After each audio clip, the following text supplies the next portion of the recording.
Hi, everybody. Welcome back to Energy Works. Lauren is here with me. Hi, Lauren. Hey, Blaine. Hey, everybody. We're in a holiday time, and 2 years ago, I did a training called Best Holiday Ever. And what the training was about going into these family situations where you may have a different diet than your family or different political leanings or other aspects of the way you move through the world that is different than theirs and sometimes feel constricted about conversations that might happen, or maybe armor up a little bit, or maybe even wish you didn't have to go. And I thought it would be good to bring that up at this time of year in this podcast because I haven't talked about it in the podcast format. And it's really one of the most popular trainings I've ever done, and probably the most requested that people ask that I talk about. Again, of these, I used to, back when I had my own business, I would do free monthly 45-minute trainings every month. And so this is one that I did. And of course, I had the idea for it based on my own life experience. I'm originally from Oklahoma. It's quite a red state. I'm from Oklahoma City. And I don't know, part of me, I used to always say I was born in the wrong place. Like God put me in the wrong place. And I just got out of there ASAFP after I went to the University of Oklahoma for college, which is where my parents went and my grandparents went. And that whole thing, although now, of course, I can look at the other side of the coin and think maybe God put me in exactly the right place. And, God doesn't make mistakes. And maybe, I do have a view of the world because of growing up in very conservative, very Republican, very red, very Christian, that is the world that I grew up in. However, I personally felt like an alien living there. And I was different from other people. And I think we've talked on the podcast before about me and the apple and, all of that. I've always felt very connected to nature. I felt very connected to animals. And I chose to stop eating meat when I was 12 years old in Oklahoma. This would have been the, early 80s. I didn't know a single vegetarian, not a single person. I don't even think I knew the word vegetarian. I just knew that I had never, ever wanted to eat meat.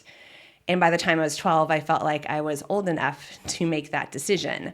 And so that was when I first kind of started to publicly differentiate myself away from the customs and traditions and all of that of my family. And I have in other ways too. And even in college, papers I did and speeches I gave and that sort of thing were very liberal.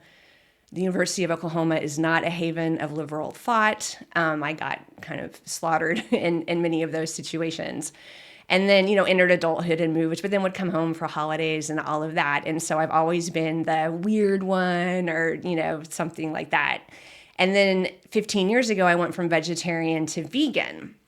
And I think that at these holiday meals, vegetarian was a little more accepted, over time as different styles of eating have become more and more mainstream, where you could just eat the sides, right? Okay, people can maybe understand you didn't want to eat the bird, but you could eat all the sides and you could eat all the desserts. And so for years and years, that was my way. And then suddenly 15 years ago, I couldn't eat the sides because they have butter and eggs and all of these things, that cheese, things that I didn't eat anymore. So I would have to bring my own food. And that was terrifying for me. And so all of this is a long-winded way of saying that I've had, and then the political stuff is like, whew, its own other thing. And so I've really kind of grown up wrestling with these ideas. And I'll pause here, Lauren. Do you have your own experiences like this? Yes, I do, Blaine. And what I think is interesting is probably a lot of people have these ideas of feeling like you're an alien in your own birth family, really. And the food things for me came later and were very almost polar opposite of what you were experiencing in terms of what it was. So there was a time when I went to a full raw omnivore diet. So I was eating like raw meat and raw dairy, raw eggs, like all of that kind of thing. And so I would show up at events and I would just bring my own food with me all the time. And I actually had a boyfriend at the time who was like, that's very Sagittarian of you to like bring your own food with you to places.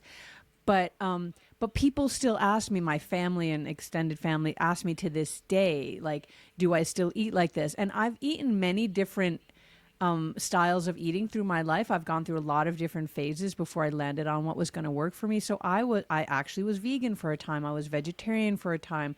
I was raw for a time, not raw meat and dairy, but raw like vegetables and nuts and seeds. And so I still have people that ask me, like, are you still a vegetarian? Is it okay if I make a chicken if you're coming over? And then I have other people are like, are you still eating raw meat? Is it okay if I make a, whatever?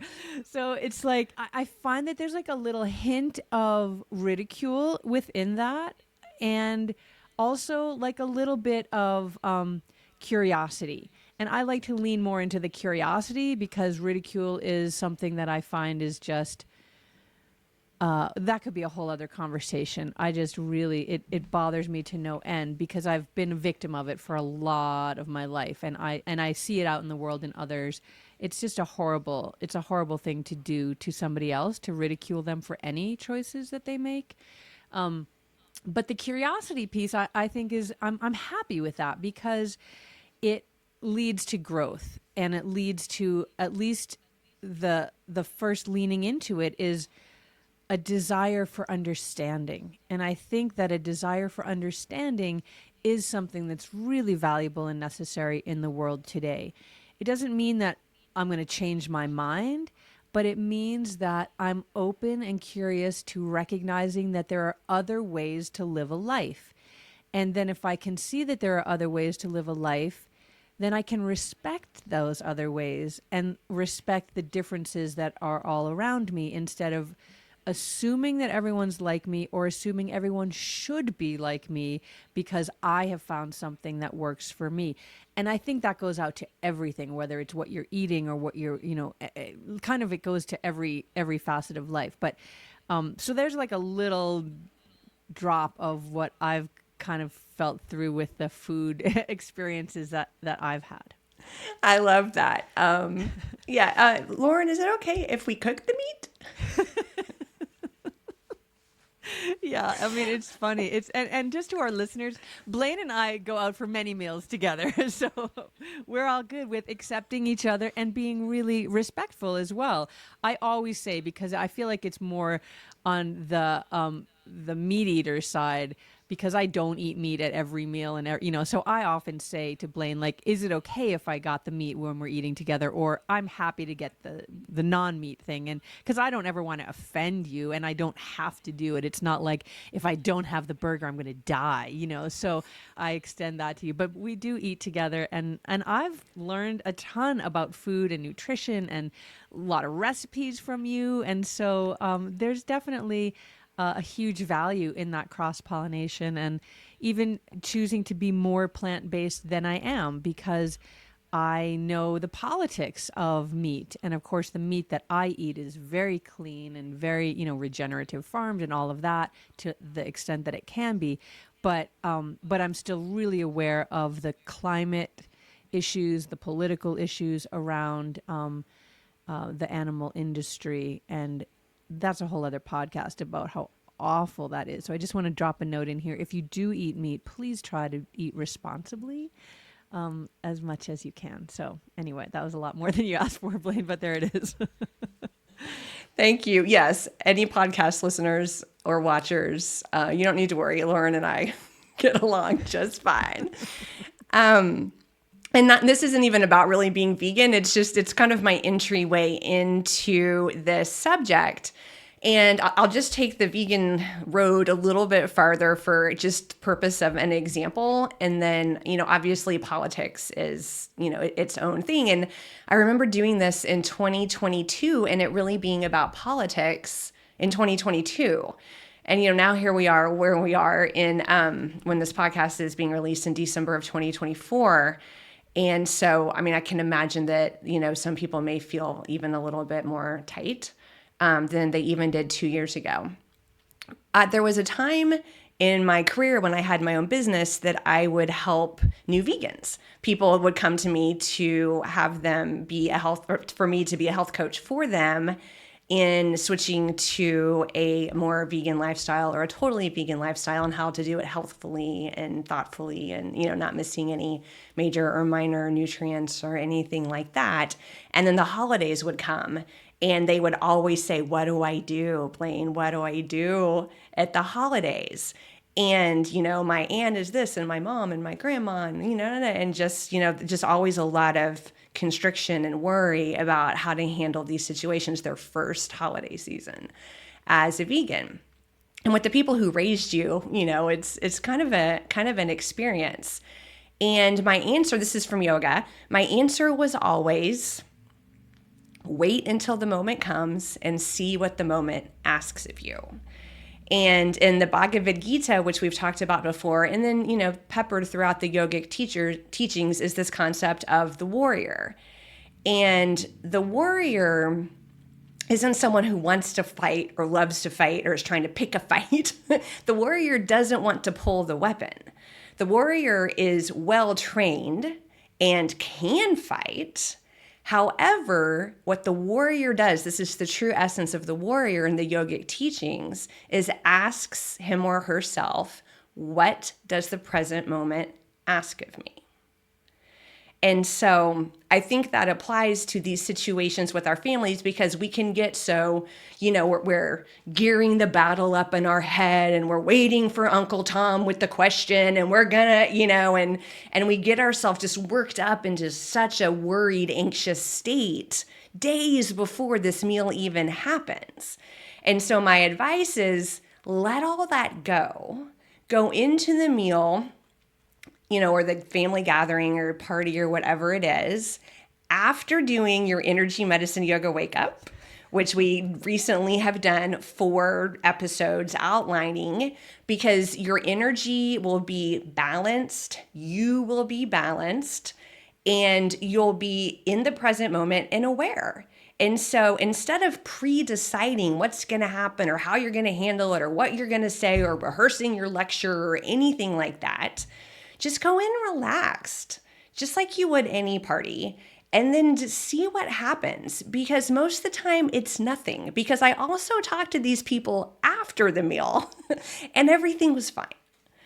And so I really want to stress doing the energy work on yourself before you go in there, so you're not the one causing the problem, because you're pulling your weapon before anyone is even given a reason to, and can just be present. And then you'll know what to do. Lauren, any thoughts on that or experiences? I just have to say that this is so fieldy. I know we've talked about the fields before, and we will many times again. And I just taught recently with Hillary McCann Crowley, who we had on here talking about fields. And we came up with this word fieldy when we are all kind of simmering with these same ideas, even though we haven't communicated. And then we talk and we're like, whoa, that's the same exact thing. And so I have to say that there's a long way of saying that your response was very fieldy, because just today I've been reading and immersing myself in the works of Dan Millman, and was listening to a podcast with him today. And of course, he is the author of Way of the Peaceful Warrior. And I just finished one of his books that was phenomenal. It actually absolutely blew my mind. I'm getting ready to bring him on this podcast to talk. And in what he was saying today, has so much wisdom. It's amazing. One of the things that he was saying today is just exactly what you said. This is why this is fieldy, because like how does that all happen? But that's another topic. Is that we have all the thoughts in our minds, and right, we know this from yoga, the chitta vrittis. The mind is constantly going. That's what the mind does. And so we're planning and we're thinking, let's just say you said, I know what I'm going to say when he says that, and I've got my answer to my question and all of that. And we're like all here in our minds. I want to be calm, but I'm not calm, and all of that stuff. And really, what is most important is what our actions are. What are your actions? And so what you said is so potent. Can you not pre-plan? Can you not have the conversations in your head and the fight all the way through to what, scripting is what we call it in our household, when you're like, you write, and then he says this, and then you don't know what he's going to say, and then you don't know what you're going to say back, even if that is what right, you don't know. So we do this scripting in our head, and then we're faced with the real situation, and the person isn't following the script. And so now you're lost because you've got the script, but your scene partner isn't following the script because they never got the script. So you're not in the present moment, which requires you to be responsive to the situation. And so I think that piece of wisdom is really wonderful to share, of go in balanced. You know who you are. You don't have to fight for your position. You know what your position is. If your goal is to go in and change everybody else's point of view to your position, then that is a very different desired outcome than I'm going to spend time with these people who I love or want to be with. I'm choosing to do this. I'm choosing to go to this situation and to just have a beautiful, grateful, and graceful time together. And no one is maybe asking you to change your position or asking you to fight for your position. You can just show up as who you are. Just show up as who you are. And I love that the warrior never wants to fight. You don't need to go in with your sword ready to slice the cake open, right? Just show up and see if peace is there. And then you can contribute more peace to the peace. And if there's raucousness there, then Blaine, I'm going to bop it back to you. You're going to have some tools for us if there is some other stuff going on there than peace. I am, yes. What to do if you get triggered. We'll circle back to that. One of the things that I thought of while you were talking, Lauren, is a teaching of Buddhism, which I think really applies to these situations, is whenever you have a problem with someone else, you must ask yourself, what poison am I bringing to the party? And I thought of that because of what you were saying. Am I trying to change other people's opinions? Am I trying to make other people see the world the way I do, or something like that? And so I think when you, and I did a similar thing. It was last Christmas, a woman friend of mine has some, I will just say, issues with a stepfather. And she thought she was going to get to spend some time with her mother. Her mother lives in another state, and she was looking forward to some mother time. And then she found out that the stepfather was going to be there. And she was really upset. And so she called me to talk to me about it. And, it wasn't a situation she was going to be able to change. She knew that. So I had to ask her, like, what poison are you bringing to the party? Because, she has this history with this stepfather, and all of that. And so I think that it's a great question when we feel like we're going to like be in these situations we don't want to be in, to kind of, holding the mirror up to yourself is always a valuable thing to do. And back to the wake up, I do want to also say, this is, we talked about balancing yourself with the energy medicine yoga wake up, but there's a time in the wake up where you set an intention. And when I'm going into these situations and I'm doing the wake up on myself, I like to remind myself that my happiness doesn't come from outside of me. My happiness doesn't come from what other people think of me. And that's why I think that we're kind of in these situations often we're reaching outside for validation. We're in family. I mean, the families know where the triggers are because they put them there, right? So, I mean, we're in these more intense situations, and we are looking for validations and approval and acceptance, and the tribe and all of these things that humans are wired to do. But to know that actually your happiness comes from within you, your happiness doesn't come from out there. And so I think that's a nice intention when you are doing the zip up and you set an intention for yourself. My happiness comes from within me, and reminding yourself of that that's where your happiness is going to come from, or whatever words resonate with you. But something along those lines to kind of like bring it back in, instead of like it being so, this like the success or failure of this meal is from something outside of you, because it doesn't really work that way. So just kind of bring it to yourself. Lauren, did you want to say anything? I love that. I love that. It's such a powerful, like, you're responsible for your happiness. And I do think the piece that gets so triggering is if you are choosing to go back and spend time with your birth family, the family you're raised from, whether you're born to them or not, but the family that was charged to take care of you when you were young, and did whatever job they did with that, good, bad, or indifferent, like all of the whole spectrum in between. This is the original imprinting, and there's so much psychology around that. These are the people that we are trying to get from them what we never got from them when we were growing up, which caused us to become the people that we are today, and seeking the things that we didn't get in other ways, hopefully at this point in your path, in other healthy ways. Some of us are still struggling with unhealthy ways, which we're trying to get the things that we didn't get from the people that were charged to give them to us at the beginning. So if you are going back to spend time with this group of people, you can remember a few things. One is, if you don't see them that often, it's maybe by choice that you made. Like you said, Blaine, you moved away from Oklahoma City as soon as you could.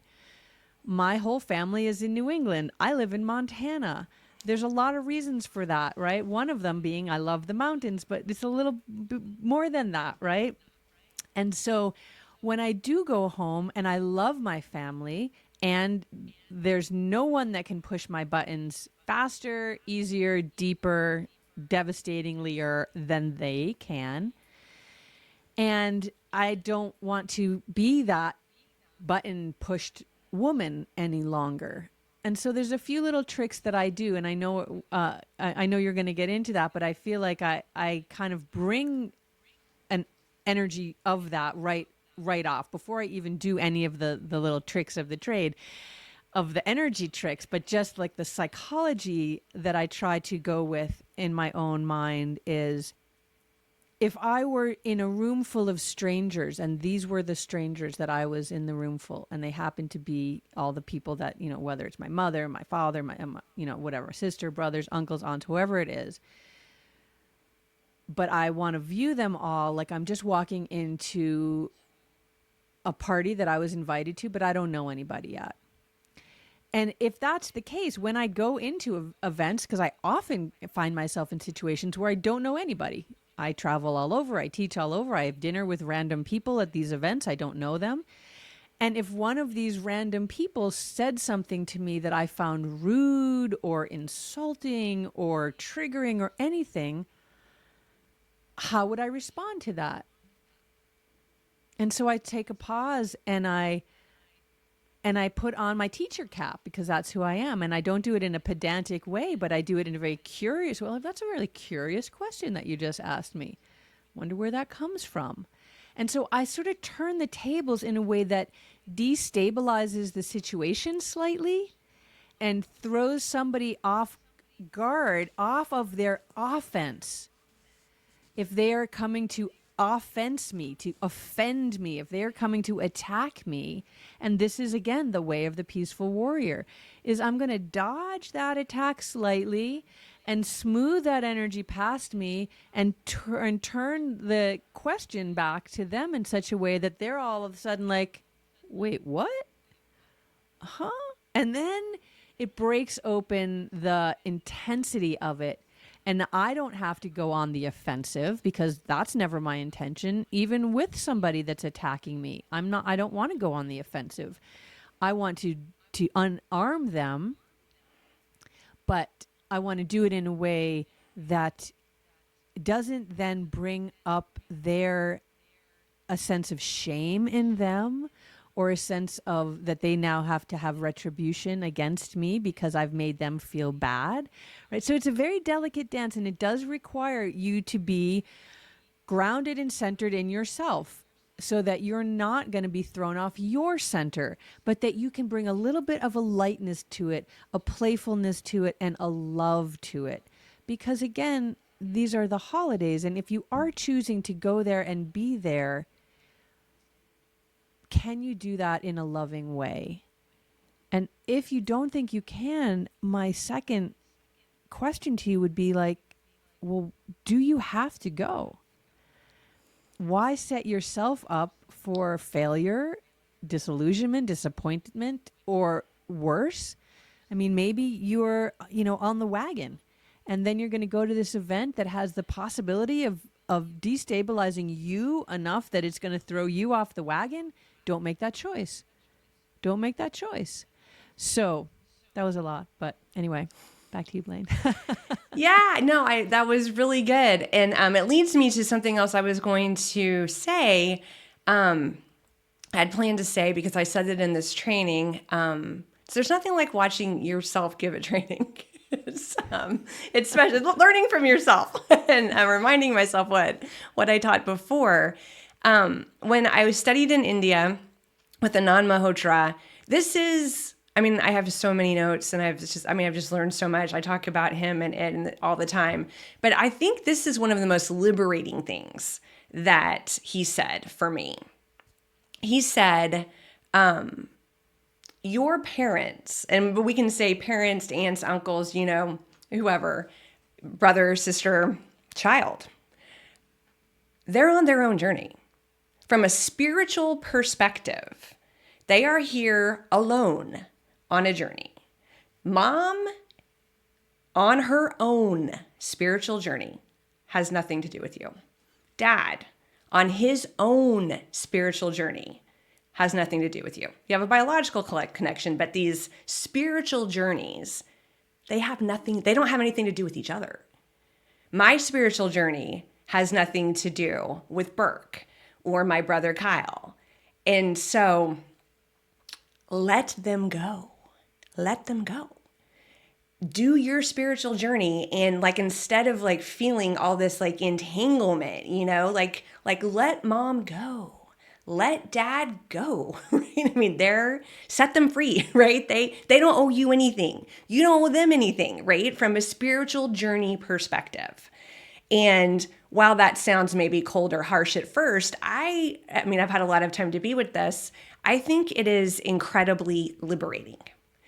And I teach this sometimes when I have, friends or in yoga teacher trainings when they're like, well, my mom did this and my mom, and I have a close friend and I talked to her about this and she said to me, well, then who would I blame? And she was dead serious. Well, then who would I blame? And so we get, super caught up in this. And so there's that piece. And then there's the other human, flesh and blood kind of piece of understanding that they were raised in a certain way. Like mom was raised in a certain way, and uncle was raised in a certain way, and grandma was raised. Like, how was grandma raised? And how was grandma's mom raised? And how was grandma's dad raised? And how is that reflecting grandma's behavior? And giving them some grace that you have received whatever education or upbringing, or, you've sought your own studies or your own teachers or whatever that has put you in the place that you are today, with the perspectives you are having today, with the behaviors that you exhibit today. They don't have that. They were raised in a totally different way. And so when I'm with the red state people, to call them that, and there's a lot, and I start to feel myself get triggered, and I start to feel myself wanting, I'm like, well, how was he raised? And it really gives me perspective on who I'm with and always makes me stand down internally. I love that, and I want to add to that, and it might kind of muddy the water a little bit, but I think it is okay. Because while all of those journeys, those spiritual journeys are unique, right? Absolutely. Mother, father, every single person on this planet. We get lessons. And I think that's the place of the birth family, or family of origin is maybe better than birth family, that we get lessons. And Ram Dass said this all the time, and it's one of my favorite of his quotes is, if you want to see how advanced you are in your spiritual journey, go spend a weekend with your family. Because if you think, you're all relaxed and grounded and centered and wise, and then, in 10 minutes at the kitchen table with 4 questions, and all of a sudden you're melted and like, just discombobulated, you're like, okay, my spiritual journey myself, I have a little more work to do. And so I really appreciate that perspective, because it is difficult. It's difficult to go back to those button pushers and to stay strong. And I think that's the second part of what I want to say, because Blaine shared this a few episodes ago when we were talking about sleep, how she has very strong boundaries. And I think that is something valuable to also bring into these kind of situations. And again, it's sort of that idea of, can you play the game of that this group of people that you've known your whole life? Can you play the game that this group of people is a group of strangers that I've just met? And you would hold a specific boundary that maybe you wouldn't hold if it was somebody that you've known forever. To the point of like, I don't want to talk about that, or that question is really invasive. That's kind of none of your business. Why would you ask me that question? Things like that. You holding your boundary.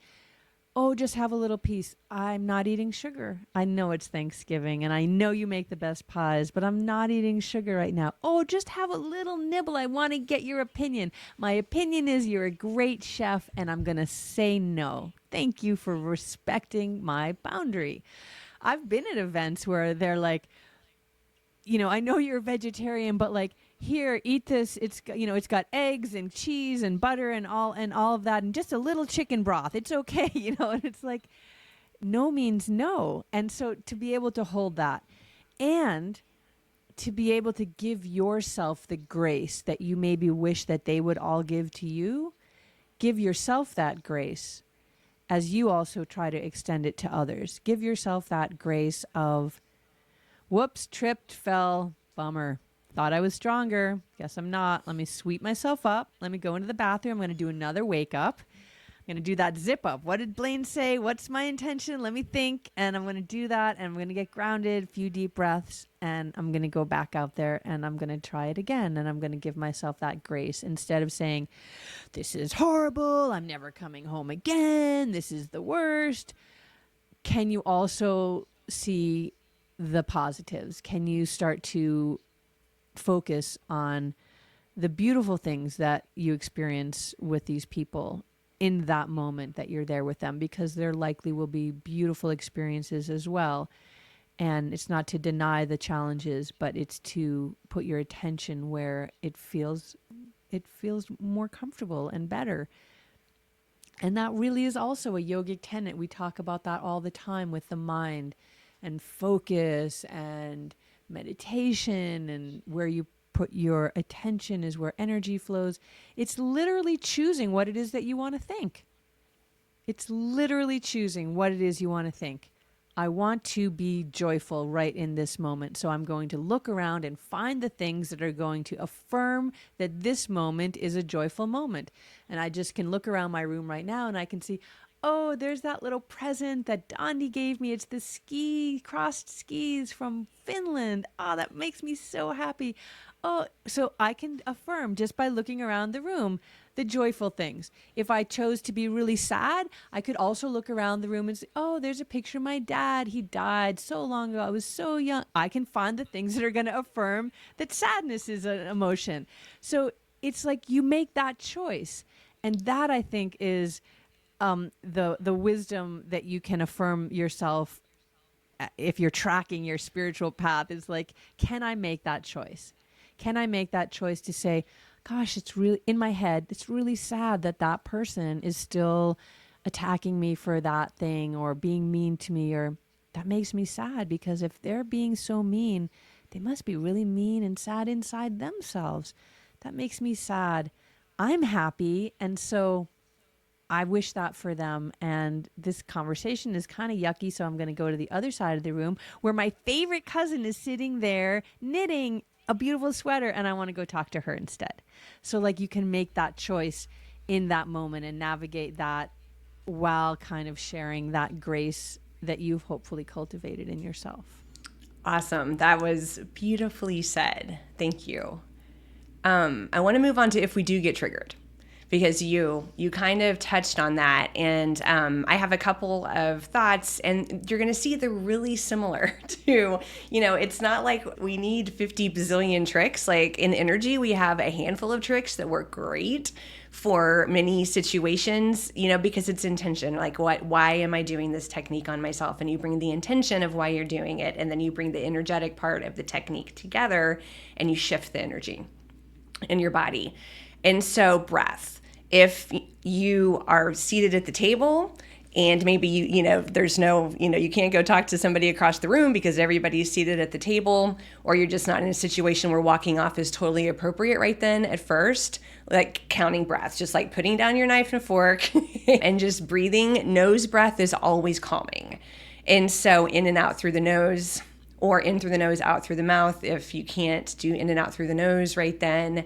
But even counting like 10 breaths, 3 breaths, 4 breaths, 7 breaths, whatever you can, just like pick a count that is probably not going to bring attention. I mean, obviously, if someone is staring at you, waiting for you to speak back, maybe this isn't, we'll have another technique there. But, if, just like whatever, you just need to you're standing there or sitting there, just like start breathing. Nothing brings you to the present moment like the breath. The breath is always, you don't breathe in the present. You don't breathe in the past. You don't breathe in the future. You only breathe in the present. So by definition, if you're focused on the breath, you've brought yourself to the present moment, and then you can just count your inhales and exhales. Also good if you really aren't sure you want that second or third piece of pie. Just sit there and count like 10 breaths and just get really present with yourself and then make the decision. Many uses for the breath.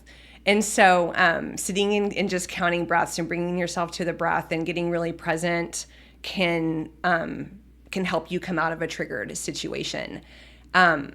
You can more slyly put 2 fingers right here. You could still even probably do this at the table and nobody would really notice or think much if you just took a 2 breaths with 2 fingers down here in your sternal notch.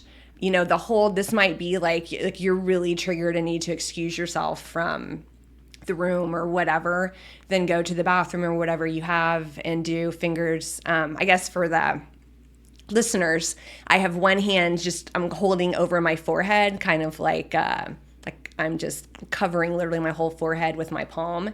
And then I have 2 fingers in the sternal notch in the base of the throat, and breath, all 3 of them. Just breathe, hold your hands on your forehead, hold a hand in the sternal notch of the base of the throat, and get present. And this will bring you, your mind will start to be able to think. And so you'll get out of that heightened, triggered, emotional type lizard brain situation and come back into that executive decision-making brain where you can calm down and think. And maybe you decide you want to leave or whatever it is, but at least it's not an emotional decision to leave. It's a rational decision that you have decided to leave. And so those are all things you can do just there if you happen to get triggered. Lauren, what would you do? I'm 100% the exact same. That is my go-to, the 2 or 3 fingers in the hollow at the base of the throat. I find that to be incredibly powerful and soothing. It doesn't stop you from feeling your emotions. It just allows you to not kind of spin out with those emotions, but to really to just be present with them. And and then, you know, sort of some of the things that I've shared, that I try to bring myself more into the witness self when I'm in those situations, so that I'm not. And this is, you know, it's interesting to share this out loud with everybody here, but because on some senses it means that I'm not fully. It's not that I'm not fully present, but I'm not only present as myself. I'm present as myself, but I've got this witness with me that's kind of watching the whole scene. And so what it does is my responses are slower. I take time before I answer anything. I'm really kind of taking the situation in. I sort of feel it allows me to feel more powerful in my own self, that I'm not just, you know, flotsam and jetsam on the waves, but that I actually have my hand on the, you know, on the rudder and one hand on the sail, and that I'm kind of like navigating the room in a way, and almost kind of being like a little bit of the director, but without that kind of intensity, right? So that nobody else knows that I'm doing it. But if you get really skilled at it, you can kind of become the director. You can kind of run the whole show from a very quiet place in yourself. And I think that's a bit of that way of the peaceful warrior as well. It's like you're making things happen, but you're in a very subtle, grounded, centered place. So that might, it's not really giving you a technique to work on so much, except that if you already know what I mean by being in the witness self, I would suggest that you practice that in these situations where you watch, oh, look at that. Cousin Jeffrey said that thing that he says every time. Oh, look at me. I'm getting super mad like I do every time. This is like the last 20 Thanksgivings. This is exactly how, what would happen if I did something different? Because the thing about energy is it's all interconnected. If I shift my energy, your energy will shift. It's a rule of energy. It's not like you don't have to do anything about it. It's just what's going to happen. And so if I come into the room, I'm like, hey, everybody, I got the greatest piece of news. Hey, everybody, listen. Everyone's going to stop, get quiet, and listen. I just made something happen in that room very intentionally. I came in with a lot of energy and I told everyone to listen to me. So you can do that. It doesn't even have to be that like direct and extent like that. You bring your energy and energy shifts. And so I do that. I do play that little game. I'm sorry for all of my family that may be listening, but I kind of really don't think they are. So I'm going to say it. If you are listening, I'm sorry. I love you all. But I do play that game because otherwise I feel like I'm being manipulated. I can go into that. Like I'm being victimized. This is the same thing. And then I don't ever want to be here again. This feeling is so horrible. Whereas if I go in with that witness self, I can just watch and, okay, I know why that person is doing that. I don't have to take it personally.